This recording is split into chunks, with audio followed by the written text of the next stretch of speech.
Kenapa di video sebelumnya gue nggak menyarankan teman-teman tuh pakai CTA, apalagi CTA-nya tuh ada banyak, CTA-nya itu di awal-awal. Nah, kalau kamu udah cobain ya pola hook, CTA, tapi nggak ada hasil, nggak ada traffic, nggak ada GMV-nya, makanya gue kasih solusi lain, makanya gue kasih alternatif lain. Mungkin pola yang itu masih belum cocok di kamu, karena CTA di awal, CTA yang banyak, itu menurut gue cocok untuk beberapa orang aja. Nanti akan gue bahas di akhir ya. Ingat untuk video keranjang kuning, si keranjang kuningnya aja itu udah CTA. Bahkan di keranjang kuningnya itu kita bisa kasih angkor teks yang berupa CTA. Contohnya keranjang kuningnya itu tulisannya beli di sini. Jadi guys, kalau CTA kita tuh banyak, CTA kita juga di awal-awal ya. Menurut gue itu akan mengurangi average watch time.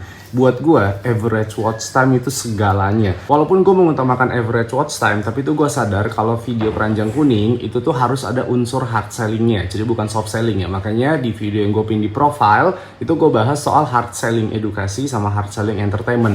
Nah, edukasi sama entertainmentnya itu tujuannya untuk meningkatkan average watch time. Kalau bisa malah retention rate-nya juga tinggi. At least dari apa yang gue percaya ya, kalau kita berusaha meningkatkan average watch time, entah di yang organik atau yang iklan, itu bisa memungkinkan video kita tuh masuk FYP interest, video kita tuh menang di SEO-nya, video kita tuh masuk ke GMV max seller, dan akan jauh lebih mudah untuk mendapatkan view dibandingin kita CTA terus, tapi average watch time itu di bawah 5 detik. Nah, di live gue tuh kemarin gue sempat bilang ya, kalau kamu mau pakai CTA, itu pastiin di produk-produk traffic. Karena si produk trafficnya itu memang udah menang gitu, udah winning gitu. Jadi entah produknya produk inovasi atau produk yang harganya tuh udah murah banget.